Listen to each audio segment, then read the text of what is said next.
persaingan dunia skincare menjadi persaingan yang sehat, tidak kotor, jujur, amanah. Glow Skin Podcast. Halo, assalamualaikum. Apa kabar, Doktif? Waalaikumsalam. Aduh, hai guys. Akhirnya ketemu lagi dengan Doktif, dokter detektif. Ih, seneng banget nih udah diundang sama yang namanya Dokter Nanang. Ya Allah, akhirnya ada podcast loh. Ih, Doktif Podcast. Makasih ya Dokter Nanang ya. Dengan sepenuh hati, terima kasih juga sudah meluangkan waktu. Alhamdulillah bisa ketemu langsung dengan Doktif nih ya. Di tengah kesibukannya luar biasa nih waktunya, susah banget. Doktif, langsung aja, kenapa kok bisa viral dan berseliweran di mana-mana di sosial media? Viral ya? Iya. Itu namanya kalau nggak salah kan FYP ya? FYP, iya betul tuh. banget. Nah, dokter ini kagak paham nih guys yang namanya FYP ya. Jadi pahamnya ini baru kurang lebih 3 hari setelah Doktif posting. Doktif tuh nggak pernah yang namanya bikin konten di TikTok gitu-gitu, nggak pernah guys. Iya. Jadi paling dokter itu masuk TikTok juga cuman buat iseng-isengan gitu kan. Akhirnya Doktif kemarin bikin tuh, coba deh bikin konten gitu kan. Ternyata wow, responnya luar biasa. Kayaknya sih menurut Doktif sebenarnya perwakilan kayak dari jeritan masyarakat mungkin ya, bener nggak? Gitu. Mungkin juga ya. Mungkin. Doktif sendiri punya kegiatan apa nih selain bikin konten?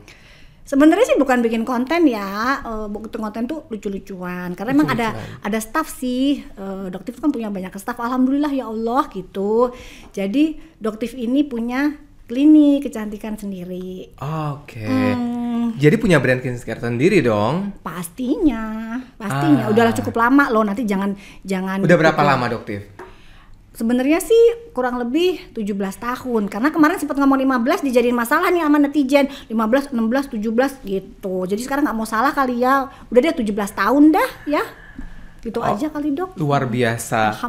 Alhamdulillah. Nah, alasan apa nih Doktif ya? Doktif melakukan pengujian pada skincare, ya kan? Iya. Jadi yang saya lihat dari situ tuh yang mulai banyak yang lihat ya. Oke, jadi gini ya, para netizen yang budiman yang baik hati. Jadi ceritanya ini Doktif itu merasa kok banyak banget ya skincare sekarang yang melakukan klaim itu di luar nalarnya Doktif gitu. Ya kan? Jadi banyak produk-produk yang dari harga yang mahal sampai yang murah itu bisa mengklaim sesuatu yang menurut Doktif nggak sesuai dengan kandungan isinya. Nah, gitu. Tapi untuk membuktikan ke masyarakat gimana? Nggak bisa dong hanya dengan asumsi karena dokter itu perkataannya harus bisa dipertanggungjawabkan guys. Jadi satu-satunya cara ya Doktif harus melakukan uji lab. Dan itulah yang Doktif tunjukkan ke teman-teman ya, gitu. Uji lab ini kan juga mahal ya Doktif ya. Itu pasti butuh biaya yang besar. Ada yang support juga nih di pengujian ini? Enggak, kan Doktif kan punya usaha. Kan Doktif bilang ya begini. Dari awal Doktif udah cerita ke teman-teman, Doktif ini nggak di-endorse ya. Tolong ya, kagak di-endorse dan nggak mau di-endorse. Nggak ada nih di belakangnya Doktif nih? Nggak ada, duit sendiri keles cari-cari susah-susah. Cuma buat apa? Buat kalian. Kenapa? Karena Doktif tuh udah capek pegel ngelihatnya. Ya, jadi ya udahlah Doktif bongkar dengan uang dari Doktif sendiri. Doktif tuh punya kerjaan klinik, alhamdulillah ya Allah. Alhamdulillah, nggak boleh sombong nanti kan flexing, tapi adalah alhamdulillah. Itulah yang mensupport Doktif. Kenapa Doktif nggak mau di-endorse? Karena Doktif ini pengen objektif Dok, gitu. Jadi independen ya? Independen. Nggak mau lah disetir sama brand manapun ya, atau apalagi dibayar. Jadi kalau ada ini kira-kira Doktif ini bisa dibayar nggak ya? No. Gitu. Luar biasa. Nah, setelah viral, banyak pro dan kontra tentunya yang muncul. Ada netizen yang menganggap bahwa Doktif ini adalah pahlawan. Sementara di satu sisi ada juga yang bilang, Doktif ini juga punya modus terselubung. Bagaimana tanggapan Doktif? Kalau untuk itu sebenarnya Doktif sih merasa perwakilan dari masyarakat saja yang merasa diwakilkan. Kalau misalnya ada misi-misi terselubung, ya kan? Apa sih misinya? Misal Doktif ingin berjualan skincare begitu. Kan Doktif udah jelasin, Doktif udah punya brand sendiri, jualan skincare udah lama. Nah, pada saat Doktif itu masuk ke dunia e-commerce, Doktif cukup kaget, kok persaingannya begini amat ya, gitu. Nah, tugas Doktif ini memperbaikin. Karena Doktif itu sebenarnya ingin berkompetisi di kolam yang bersih, betul nggak Dok? Betul. Nah, persaingan bisnis skincare saat ini Doktif melihat sebagai kolam yang kotor. Ya, ingat ya, kotor. kotor. Kenapa? Doktif nggak mungkin bisa jualan produk skincare di kolam yang kotor. Sebisa mungkin Doktif memperbaiki. Dengan cara apa? Ya Doktif menunjukkan kalian kebenarannya dari skincare yang ada gitu. Dan Doktif nggak pernah ngomong ini produk bagus, produk jelek, enggak loh ya. Tapi yang Doktif sampaikan adalah hasil lab dari produk yang ada di Indonesia maupun di luar guys. Cuman mungkin yang di luar belum Doktif upload. Gitu. Kita tunggu ya netizen yang budiman ya. Apa yang selanjutnya akan diupload oleh Doktif? Pasti pada penasaran semua. Nah Doktif, belakangan industri skincare ya udah tau lah, Doktif tahu ya bagaimana menjamurnya industri skincare di Indonesia. Bagaimana Doktif menanggapi hal tersebut? Salah satu alasannya ini dok, sebenarnya karena Doktif melihat kok ada ya skincare nih jualan harganya kurang dari 100.000, bener nggak? Tapi bisa dapetin 2 paket. Nah ini biasanya ada juga nih paket-paket yang dijual sama siapa? Sama artis-artis loh dok. Ya, nah ini kadang-kadang Doktif juga bingung bagaimana ya produk yang 2 paket isinya kurang lebih 10 produk dijual dengan harga 80-90 ribu. Ini kan nggak make sense banget, nggak masuk akal. Kalau anak muda sekarang bilangnya apa? Ini nggak masuk nurul gitu kan? Bener nggak ya kan? Nah ini juga Doktif baru belajar nih, nggak masuk nurul gitu. Terus ya udah, akhirnya kan Doktif penasaran. Nah dari situ juga sih dok sebenarnya akhirnya Doktif cek dan ternyata ya begitulah. Tapi masih menjanjikan nggak sih industri skincare di Indonesia? Sangat. Jadi gini, industri skincare itu adalah industri yang kuehnya besar banget ya, sangat besar. Nah tapi karena oknum-oknum owner dari skincare, nah ini jadi merusak nih kondisi persaingan skincare di Indonesia yang seharusnya bisa bersaing secara sehat. Jadi sih sangat besar sebenarnya. Wah, berarti tetap bersaing secara sehat, memberikan produk yang terbaik ya. Betul. Untuk para konsumen kita tercinta. Banyak owner skincare identik dengan kehidupan yang glamor ya. Kemudian ya dokter detektif tahu sendiri lah ya bagaimana. Apakah ini memang sebuah industri yang sangat menguntungkan menurut Doktif dari segi cuannya? Oke. Owner skincare ini sebenarnya melakukan flexing, ya mungkin dengan sebutan flexing ini mungkin tujuan marketing, ya sebagai gimmick marketing. Karena memang saya juga pernah ditawarin melakukan marketing dengan teknik flexing, tapi itu sangat melawan hati nurani nih dok. Gitu. Jadi ya akhirnya terpaksa saya ungkap bagaimana owner-owner yang flexing ini mendapatkan uang dengan cara yang menurut saya asumsi pribadi saya ya, saya tidak menuduh nih siapapun, tapi yang jelas flexing itu menurut saya mendapatkan uang dengan cara yang tidak halal gitu. Jadi yuk kalau kita bersaing cari yuk rezeki yang halal dengan cara apa? Jual produk yang berkualitas gitu dok, bukan jual flexing itu yang dijual produk saya gitu, bukan flexingnya ya, tolong ya, jangan pada awas loh nanti baper gitu, panas gitu. Iya saya setuju. Dan tentunya mungkin memiliki rasa empati ya terhadap kondisi ekonomi kita sekarang. Banyak masyarakat yang dalam kondisi sekarang itu kehilangan pekerjaan, tapi bela-belain tetap beli skincare loh dok, tahu nggak? Ya, tahu banget. Jadi gini, banyak juga nih pasien yang datang ke kliniknya Doktif, mereka ada yang menangis, mereka bilang, dok saya udah beli nih 3 paket pakai utang nih di e-commerce, dan ternyata hasilnya nggak ada. Dan mereka itu mungkin ya pekerjaannya ART gitu kan, asisten rumah tangga, yang otomatis kan duit mereka juga nggak banyak. Jadi ya itulah salah satu yang membuat saya merasa kok tega banget ya mereka melakukan flexing untuk membohongi publik sementara kualitas produknya jauh di bawah standar. Gitu dok.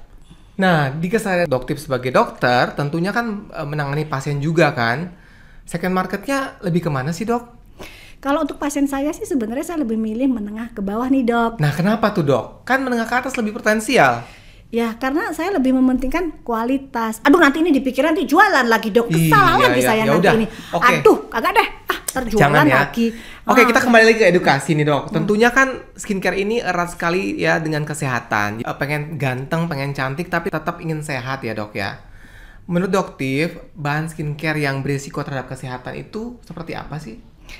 Untuk bahan-bahan skincare yang beresiko untuk kesehatan itu sebenarnya cukup banyak ya guys. Antara lain itu adanya paraben, phtalates ya, sulfat, terus retinol, tapi memang pada saat gunakan itu pada saat hamil ya guys. Tapi kalau untuk orang yang menyusui atau tidak hamil itu aman. Mungkin untuk menyusui masih pro dan kontra, tapi dokter mengambil jurnal yang menyusui itu retinol masih aman.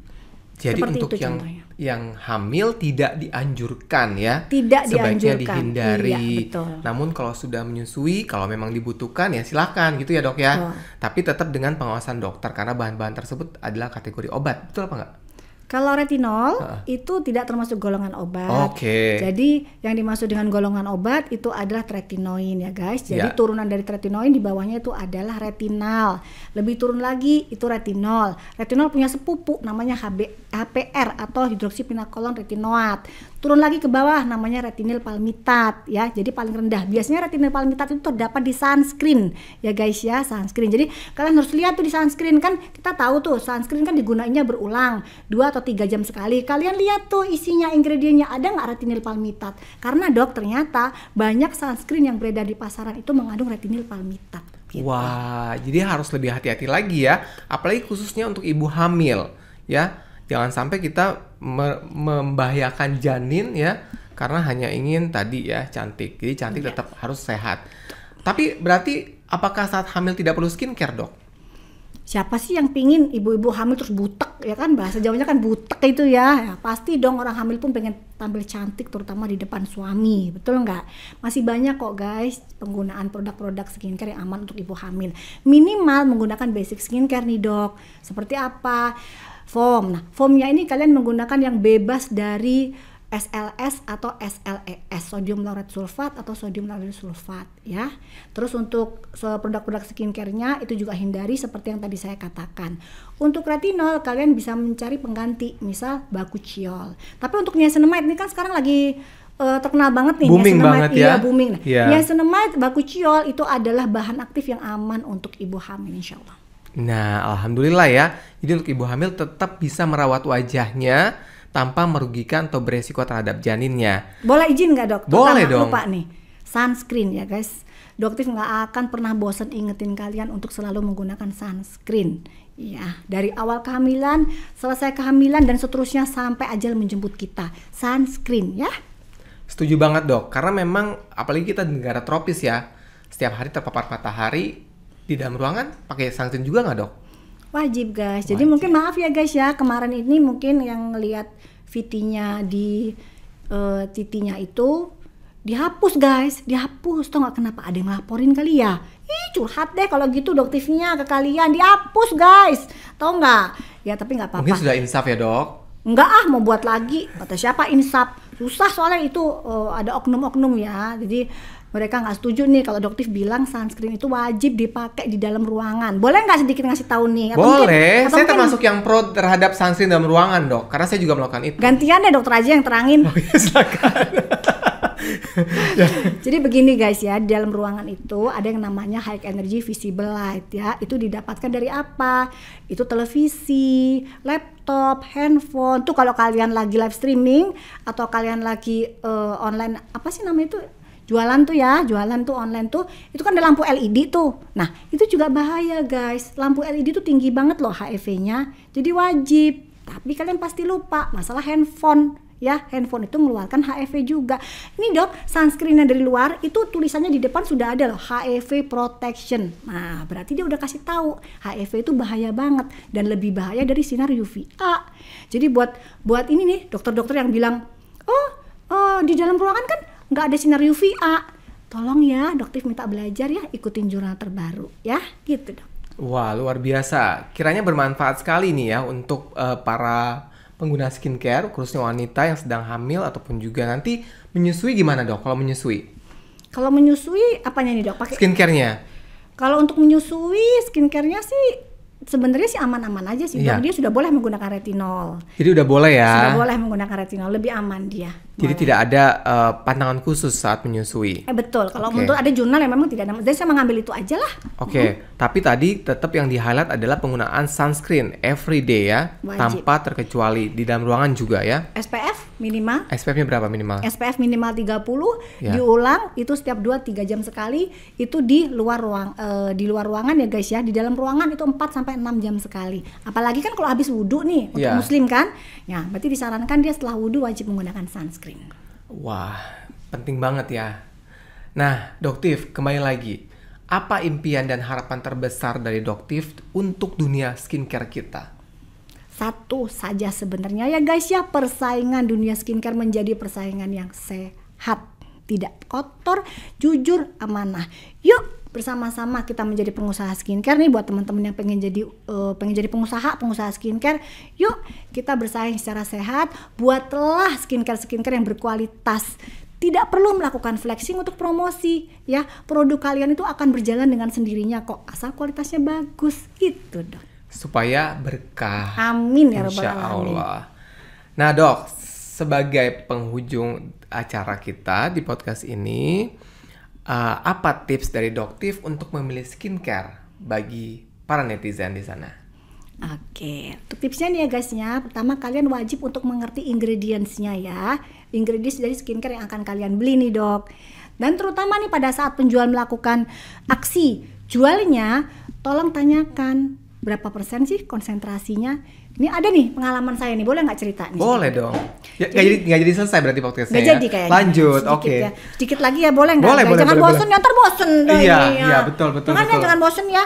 Gini guys, ada nih, ini pengalaman dari Doktif nih. Doktif tanya nih, pada saat adalah seorang dokter ya, dia berjualan. Doktif tanya nih iseng, karena kan dokter nih yang jualan nih. Iya. Tertanya, dok itu kadar retinolnya di serumnya berapa persen sih dok? Gitu. Iya. Tapi jawabannya bikin Doktif sedih guys. Habis dia langsung ambil produknya terus lihat di botolnya. Loh, Oh, berarti dia tahu nggak itu serum berapa persen guys? Nah itu loh. Jadi di sini boleh nggak saya nasihatin teman-teman sejawat? silakan. Untuk teman-teman sejawat yang ingin berbisnis di dunia skincare, tolong ya pahami dulu produk skincare yang kalian jual. Apalagi kan kalian seorang dokter, ya. Jadi benar-benar bisa memberikan informasi dan menjual skincare yang bermanfaat. Dan untuk customer, untuk para masyarakat Indonesia, lebih cerdas, lebih smart. Udah deh tanyain aja hasil labnya ada nggak? Atau bisa nggak penjualnya menjawab dengan lancar, dengan lugas. Kalau enggak, skip aja deh guys. Udah skip, capek Doktif lihatnya juga. Kalian terus-terusan dibohongin. Skip ya, udah simpen duit kalian ya, daripada membeli produk skincare yang enggak bertanggung jawab. Baiklah. Berarti kalau gitu check lab wajib ya dok ya?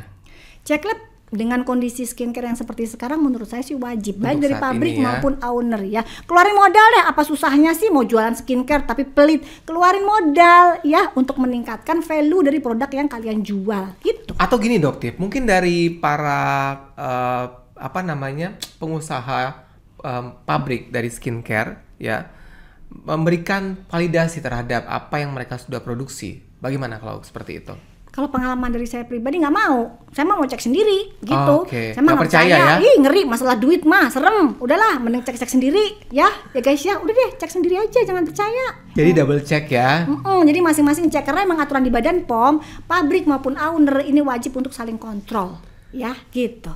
Nah, sementara kan di luar sana udah dibanjiri dengan berbagai macam skincare. Cara cepatnya gimana nih dok Tip? Selain melihat hasil lab? Kita ngelihat dulu track recordnya juga ya. Jadi bagaimana sih cara dia menjual produk skincare dia? Ya kalau misalnya dia menjual bukan kualitas dari produk skincare, flexing kalau saya sih ya maaf dok, saya mah skip aja gitu. Oke, jadi jangan mudah tergiur dengan skincare yang viral, mungkin gitu ya? Ya betul. Jadi jangan FOMO ya guys. No FOMO. Indonesia tuh kayaknya masyarakat Indonesia suka deh FOMO gitu. Jadi misalnya nanti siapapun nih, misalnya nih Doktif punya produk FOMO, jangan ya guys, jangan. Cek dulu, oh bener nggak ini produknya Doktif ini bagus atau enggak gitu ya. Jangan gampang untuk FOMO guys.